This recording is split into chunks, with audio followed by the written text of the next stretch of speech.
एकादशी मैया की जय हो, तुलसी मैया की जय हो, विष्णु भगवान की जय हो, कृष्ण भगवान की जय हो। सभी को राधे राधे, जय श्री कृष्णा। आज मैं कार्तिक माह के कृष्ण पक्ष की रमा एकादशी की कथा सुनाऊंगी, सो सभी ध्यान पूर्वक सुने। जय श्री कृष्णा, जय श्री राधे राधे।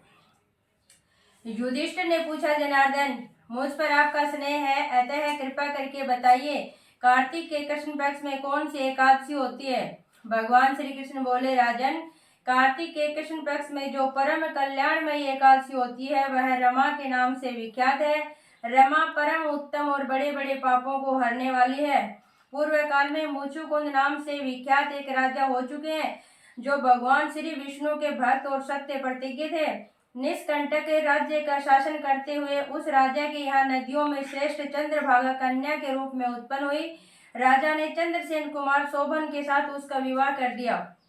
एक समय की बात है, शोभन अपने ससुर के घर आए। उनके यहाँ दशमी का दिन आने पर समूचे नगर में ढिंढोरा पिटवाया जाता था कि एकादशी के दिन कोई भी भोजन न करे, कोई भी भोजन न करे। यह डंके की घोषणा सुनकर शोभन ने अपनी प्यारी पत्नी चंद्रभागा से कहा, प्रिय, अब मुझे इस समय क्या करना चाहिए, इसकी शिक्षा दो।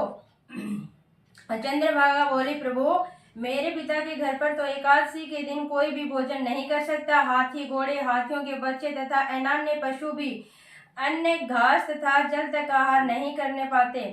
फिर मनुष्य एकादशी के दिन कैसे भोजन कर सकते हैं। प्राणनाथ, यदि आप भोजन करेंगे तो आपकी बड़ी निंदा होगी।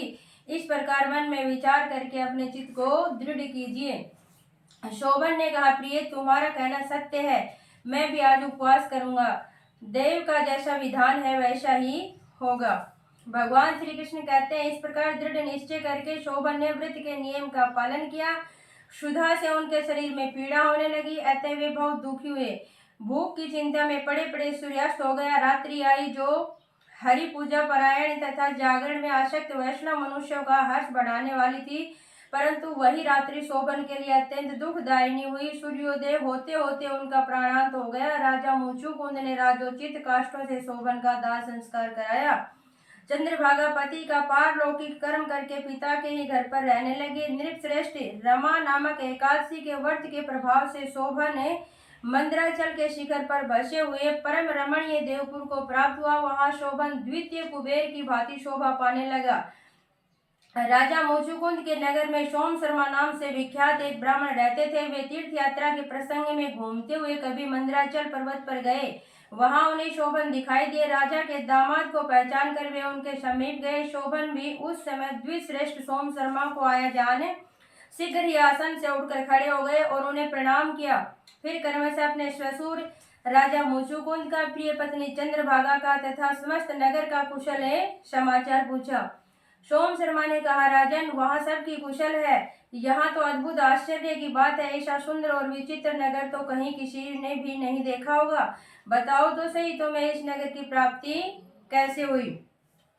शोभन बोले, द्विजेंद्र, कार्तिक के कृष्ण पक्ष में जो रमा नाम की एकादशी होती है, उसी का व्रत करने से मुझे ऐसे नगर की प्राप्ति हुई है।